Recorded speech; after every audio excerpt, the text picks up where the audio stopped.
and welcome to my channel. Financial statement analysis class 12th और class 12th का part 3 हम कर रहे हैं और उस पार्ट 3 का जो हमारा सेकंड चैप्टर कहें, अगर चैप्टर वाइज चलें तो ये हमारा चैप्टर सेकंड है और इसमें से एक 3 मार्क्स का क्वेश्चन जो है वो बनता है, नॉर्मली आ भी जाता है। इस साल भी उसके पूरे चांसेस हैं, तो 3 मार्क्स के पॉइंट ऑफ व्यू से ये वीडियो हमारे लिए इम्पोर्टेंट है। बाकी 1 नंबर का क्वेश्चन तो आना ही आना है, वो तो कंफर्म है। अगर 3 में नहीं आता तो 1 नंबर का तो है ही है।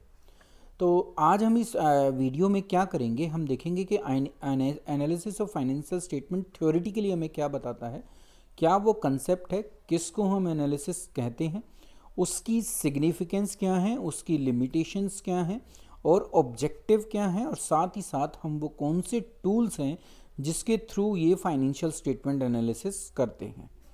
तो चलिए अपनी वीडियो को शुरू करते हैं। सबसे पहले कंसेप्ट समझते हैं।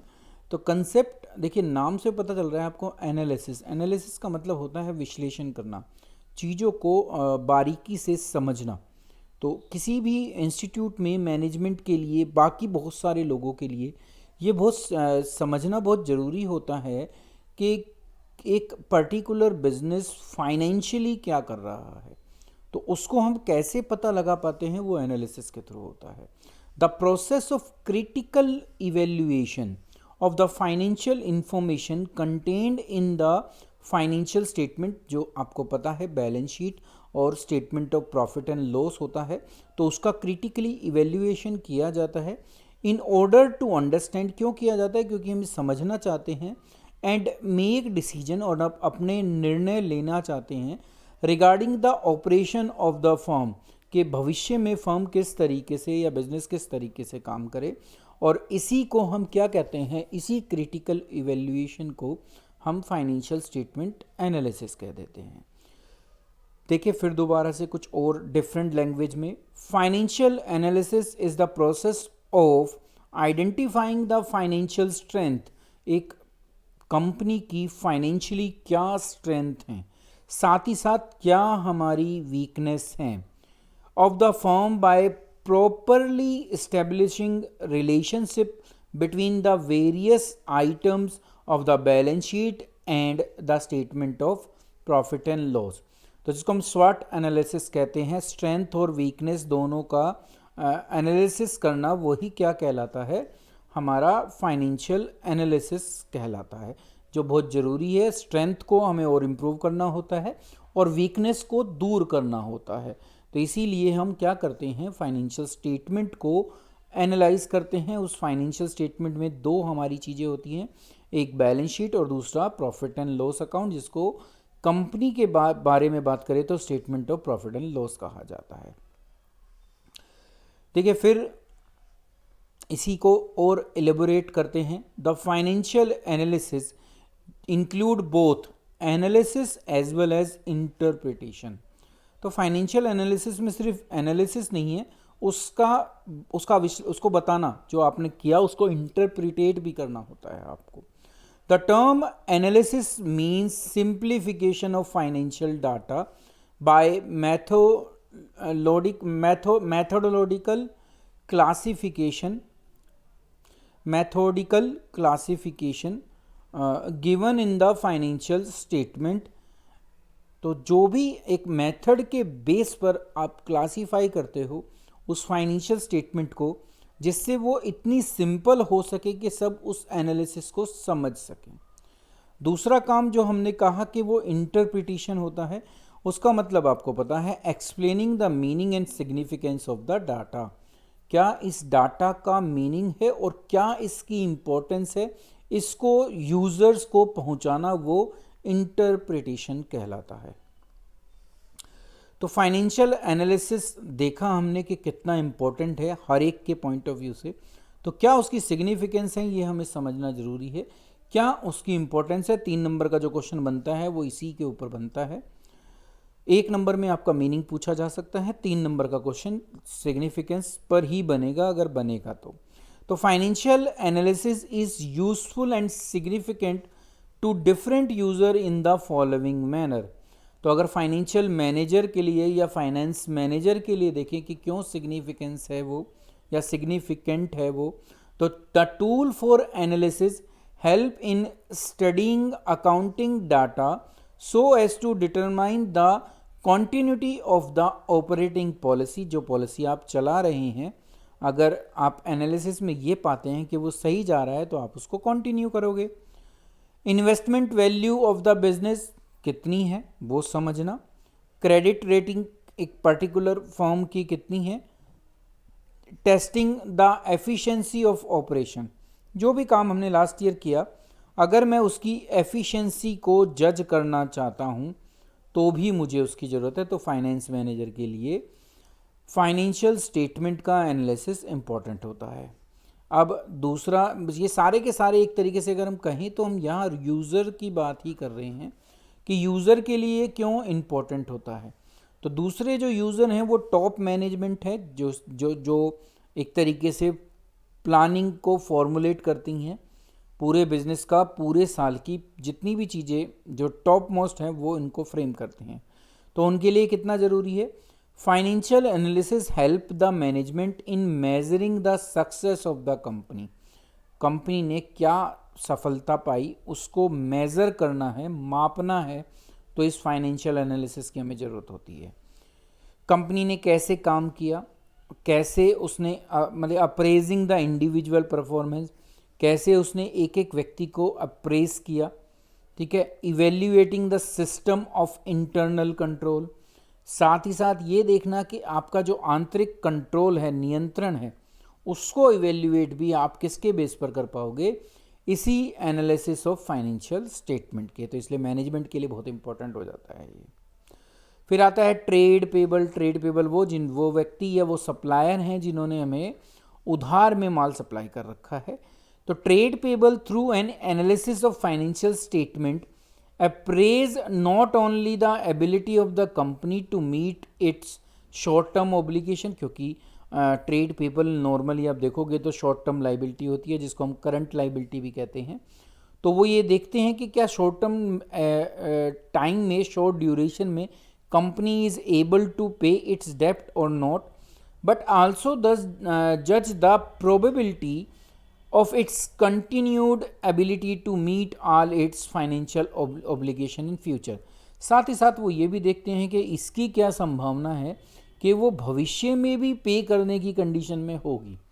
तो ये ट्रेड पेबल के लिए इंपॉर्टेंस होती है फाइनेंशियल स्टेटमेंट एनालिसिस की। फिर लैंडर का मतलब वो व्यक्ति जो हमें क्रेडिट दे रहे हैं, किसी भी टाइप का हो, चाहे वो बैंक हो, फाइनेंसिंग कंपनी हो, कोई भी व्यक्ति हो, पब्लिक डिपॉजिट भी क्यों ना हो।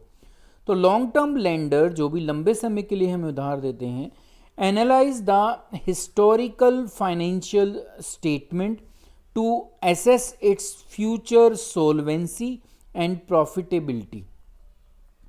तो लेंडर देखते हैं कि जो भी हमारा पुराना जितना डाटा अवेलेबल है, फाइनेंशियल डाटा, उस बेस पर वो ये देख पाते हैं कि क्या भविष्य में ये कंपनी सॉल्वेंट है, that's means he is able to pay its डेप्ट।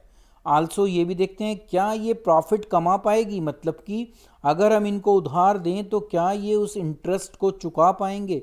ये प्रॉफिटेबिलिटी से पता चलता है, जो किस में से मिलती है, statement of profit and loss. तो लेंडर के लिए भी बहुत सिग्निफिकेंट ये डाटा होता है। अब आया लेबर यूनियन, जो एम्प्लॉयज़ हैं हमारी, उनसे रिलेटेड जो यूनियन है। तो labour union analyse the financial statement to assess whether it can presently afford a wage increase. क्या हम अगर आज ये डिमांड करें कि आप हमारी वेजेस इंक्रीज़ कर दीजिए, सैलरी इंक्रीज़ कर दीजिए, तो क्या कंपनी इस पोजीशन में है, वो हम वहाँ से पता चलते हैं। Whether it can absorb a wide wage increase through increase productivity or by raising the prices. तो साथ ही साथ कंपनी ये भी देखती है कि क्या वो वेज इंक्रीज किस वे में करेंगे। क्या वो हमसे ये कहेंगे कि आप अपनी प्रोडक्टिविटी बढ़ाओ, मतलब कि हमारी जो उत्पादन क्षमता है वो बढ़ेगी, और या फिर प्राइस को बढ़ा देंगे, उससे हमें वेज इंक्रीज कर कर देंगे। तो लेबर यूनियन इन चीज़ों को एसेस करती है थ्रू फाइनेंशियल स्टेटमेंट, उसके एनालिसिस से। अब आता है इन्वेस्टर। इन्वेस्टर वो व्यक्ति हैं जिन्होंने या तो मेरी कंपनी में पैसा लगा रखा है, जिनको हम करंट इन्वेस्टर कहते हैं, या वो भविष्य में लगाने की प्लानिंग कर रहे हैं। तो दोनों ही इन्वेस्टर इस एनालिसिस को बहुत ध्यान से समझने की कोशिश करते हैं और ये उनके लिए उतना ही यूज़फुल भी होता है। Investor concentrate on the analysis of firm present and future profitability. ये बहुत देखना जरूरी है क्योंकि हम किसी भी कंपनी में पैसा कमाने के लिए लगाते हैं। They are also interested in the firm capital structure, क्या है, बोरोइंग कितनी है उसके अंदर, इक्विटी कितनी है, वो उसको भी समझना पड़ चाहते हैं। जितनी ज़्यादा बोरोइंग होगी दैट्स मीन्स प्रॉफिट का उतना ही ज़्यादा हम ब्याज में ज़रूर चुका रहे होंगे। जितनी ज़्यादा इक्विटी होगी आपके पास उतना ही मालिकाना हक कम हो जाता है। तो दोनों ही केसेस को हम आइडियल नहीं मानते, ठीक है। तो इसीलिए डेप्ट और इक्विटी में एक रेशो होती है जिसको हम रेशो एनालिसिस में पढ़ेंगे कि डेप्ट कितनी हो कंपनी की और इक्विटी कितनी हो।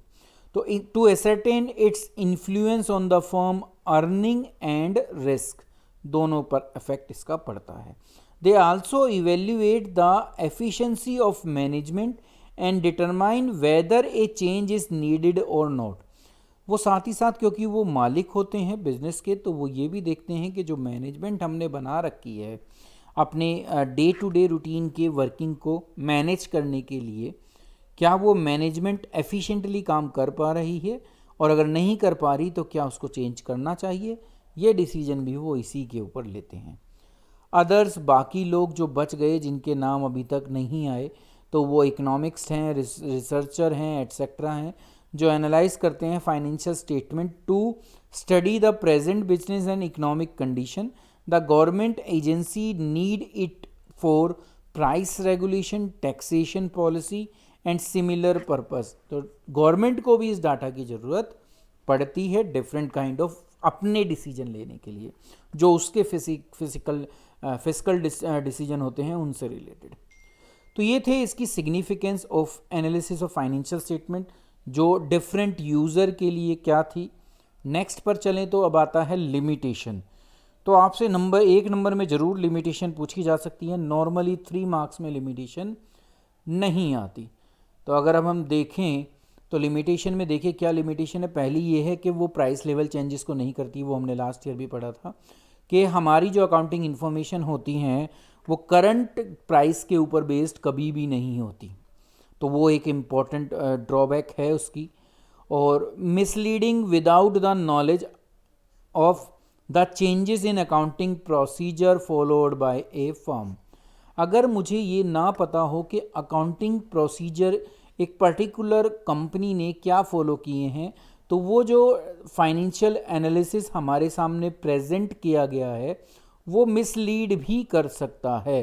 तो इसलिए हमें अकाउंटिंग प्रोसीजर को भी समझना होता है। यहाँ सिर्फ हमें जो डाटा हमारे पास है सिर्फ उसका एनालिसिस आता है, जो प्रोसीजर उन्होंने फॉलो किए वो हमें नहीं पता चल पाते। Financial analysis is just a study of report of the company. Company ने जो रिपोर्ट बनाई है उसी को स्टडी करते हैं, उसी को एनालाइज करते हैं और उसी को इंटरप्रिटेट करते हैं। तो कंपनी चाहे तो इसको अपने अकॉर्डिंगली कुछ हद तक मैनिपुलेशन कर लेती हैं। मॉनेटरी इन्फॉर्मेशन तो उससे मिल जाती है पर क्वालिटी कहीं पर नहीं मिलती। मतलब कि नॉन मॉनेटरी एस्पेक्ट जो है वो आप एनालाइज नहीं कर पाओगे through financial statement analysis. Financial statement are prepared on the basis of accounting concept के ऊपर बेस्ड होती हैं ये ज़्यादातर। और it does not reflect the current position, क्योंकि हिस्टोरिकल कॉस्ट कंसेप्ट एप्लीकेबल होता है, वो कभी भी उसकी करंट कॉस्ट को नहीं दिखाता। वो जिस डेट को आपने परचेज किया था, अगर एसेट है तो डेप्रिशिएट लगकर, ठीक है, उस चीज़ों को हम प्रेजेंट करते हैं तो वो हमारी करंट की रियल पोजीशन को रिफ्लेक्ट नहीं कर पाता। वही प्राइस लेवल चेंजेस की बात यहाँ पर भी की जा रही है। तो ये कुछ लिमिटेशंस थी, इसीलिए मैंने आपके सामने 5 ले ली, क्योंकि मैक्सिमम अगर क्वेश्चन आएगा 3 का आएगा तो मेरे हिसाब से आप इन 5 में से कोई 2-3 जरूर याद रख सकते हैं। नेक्स्ट हमारा आता है कि ऑब्जेक्टिव क्या है, उद्देश्य क्या है, ये एनालिसिस करना क्यों ज़रूरी है। तो बहुत सारे हमने सिग्निफिकेंस देखी, बहुत सारे पर्पस देखे, तो उन्हीं को हम ऑब्जेक्टिव फॉर्म में अब आपके सामने रख रहे हैं। तो ये देखा जाता है सबसे पहले इससे कि क्या करंट प्रॉफिटेबिलिटी और ऑपरेशनल एफिशिएंसी है एक कंपनी की, वो इसके द्वारा जज की जाती है, उसको एसेस किया जाता है। जितने डिपार्टमेंट हमारी ऑर्गेनाइजेशन में हैं उनकी फाइनेंशियल हेल्थ क्या है, मतलब कि क्या वो फाइनेंशियली कैपेबल हैं जो भी डिमांड है उसको पूरा करने के लिए, वो इसके थ्रू हम एसेस करते हैं। दूसरा, to ascertain the relative importance of different component of the financial position of the firm. Balance sheet में जितने भी कंपोनेंट हैं उनकी इम्पोर्टेंस क्या है, उस डाटा को स्टडी करने के लिए भी हम फाइनेंशियल स्टेटमेंट का एनालिसिस करते हैं। तीसरा objective, to ascertain the reason for change. क्यों आपने बदलाव किया प्रॉफिटेबिलिटी को या फाइनेंशियल पोजीशन की फर्म की, क्यों वो बदली, उसके कारण भी समझना ज़रूरी है कि अगर वो 5% डाउन गई तो क्या रीज़न रहे, अगर 15% ऊपर गई तो भी क्या रीज़न रहे, क्योंकि फिर मैं नेक्स्ट ईयर के लिए प्लानिंग उसके ऊपर बेस्ड बना सकता हूँ। लास्ट जो ऑब्जेक्टिव है वो है टू जज the ability of the firm to repay it's dept and assessing the short term as well as long term liquidity position of the firm. Firm की लिक्विडिटी पोजीशन को समझने के लिए भी हम एनालिसिस करते हैं, अब वो चाहे लंबे समय के लिए हो चाहे छोटे समय के लिए हो। अब लास्ट टॉपिक आता है कि भाई कैसे हम ये फाइनेंशियल स्टेटमेंट का एनालिसिस हम किस बेस पर करें। तो कुछ टूल्स हैं, कॉमनली टूल्स हैं जो हम यूज़ करते हैं, उनको यहाँ पर आपके सामने रखा है और आगे के जो चैप्टर्स हैं वो आपके इन्हीं के ऊपर हैं। एक एक करके चैप्टर बनते जाएंगे। जो अगला चैप्टर हमारा, जिसको हम चैप्टर 3 कहते हैं, जो 4 मार्क्स का क्वेश्चन कम से कम आता है जिसमें से पेपर में, वो इन्हीं 2 टॉपिक के ऊपर है, कंपैरेटिव स्टेटमेंट और common size statement. Comparative statement क्या होती है, पहले तो क्या हुआ कि हमारे लिए ये समझना ज़रूरी है कि कंपैरिजन क्या होती है। तो these are the statement showing the profitability and financial position. तो प्रॉफिटेबिलिटी पता चलती है statement of profit and loss से, और फाइनेंशियल पोजीशन पता चलती है बैलेंस शीट से। तो ये स्टेटमेंट हमें शो करती हैं of firm for a different period of time in a comparative form to give an idea about the position of 2 or more period. तो किन्हीं 2 पीरियड के बीच में कंपैरिजन हम दिखाते हैं, 2 साल के डाटा हम उसके अंदर शो करते हैं और दोनों को फिर कंपेयर किया जाता है कंपैरेटिव स्टेटमेंट में। तो हम ये देखना चाहते हैं कि क्या दोनों पीरियड में हमारा डिफरेंस आया किसी भी चीज़ के ऊपर, चाहे वो प्रॉफिट बढ़ने का हो, चाहे वो सेल बढ़ने का हो, ठीक है, चाहे वो एक्सपेंस घटने का हो, वो सारे रीज़न हमें वहाँ से मिल जाएंगे। कॉमन साइज स्टेटमेंट, यहाँ बेस ईयर जो होता है प्रीवियस ईयर होता है। जब आप इसमें एनालिसिस करेंगे तो हर आइटम को बेस ईयर के लिए हम प्रीवियस ईयर को यूज़ करते हैं। कॉमन साइज भी वही डिफरेंट एनालिसिस हैं पर्टिकुलर फाइनेंशियल डाटा के, वो भी 2 साल का होता है। वहाँ पर भी आप जो है करंट ईयर में से प्रीवियस ईयर माइनस, इसमें क्या होता है कॉमन साइज के अंदर कि आप टोटल से काम करते हैं। अगर बैलेंस शीट है तो total of the balance sheet, या कहें कि टोटल ऑफ द लाइबिलिटी। और अगर क्या कहते हैं बैलेंस शीट नहीं है, प्रॉफिट एंड लॉस है, statement and profit and loss account है, तो वहाँ आप प्रॉफिट या नेट रिवेन्यू को कंसीडर करेंगे एज बेस फिगर। तो इन दोनों में बस बेसिक डिफरेंस इतना ही है, बाकी दोनों का काम लगभग एक होता है। 4 नंबर का क्वेश्चन आता है, इनको मैं ऑलरेडी इनकी सीरीज शुरू कर चुका हूँ। अब आगे एक ट्रेंड एनालिसिस होता है जो ट्रेंड को एनालाइज करता है कि क्या ट्रेंड चल रहा है। अगर ऊपर जा रहा है, कभी ऊपर कभी नीचे, तो इसका मतलब है कि अप डाउन आ रहे हैं बिजनेस में। अगर बिल्कुल सीधा ऊपर जाता जा रहा है तो बहुत अच्छी बात है, इसका मतलब हम सीधी दिशा में ऊपर जा रहे हैं, तो वो ट्रेंड होते हैं। तो it is a technique of studying the operation result and financial position over a series of year using the previous year data of a business enterprises. Trend analysis can be done to deserve the percentage change over a selected data. तो क्या change हुआ वो हम उससे पता लगा सकते हैं। अब आता है हमारा रेशो एनालिसिस। तो नाम से पता चलता है आपको, रेशो उसका एनालिसिस करना। रेशो का मतलब होता है दो एट्रीब्यूट में, मतलब कि दो आइटम्स के बीच में रिलेशनशिप को समझना।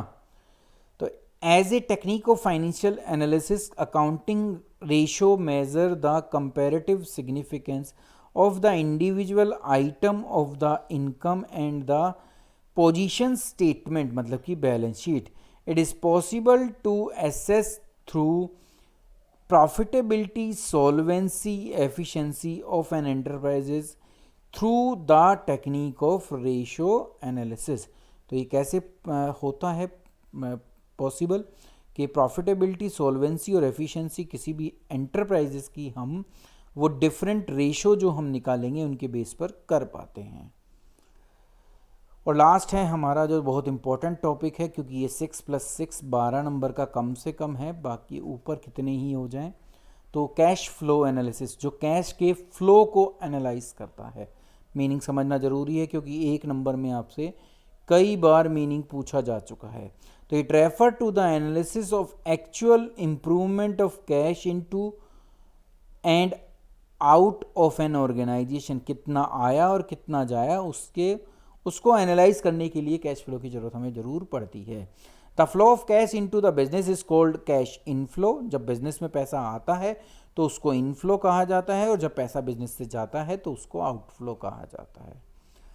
It summarise the cause for the changes in cash position of a business enterprises between the two dates of balance sheet. तो क्या करता है ये समराइज करता है कि क्या चेंज आया कैश पोजीशन में एक बैलेंस एक कहेंगे बिजनेसमैन की बिटवीन दो बैलेंस शीट, वो कितना डिफरेंस आया उसको हम यहाँ पर असेस करते हैं, और उसके हिसाब से हम अपने अकाउंट्स को आगे बढ़ाते हैं, फ्यूचर प्लानिंग उसके बेस पर करते हैं।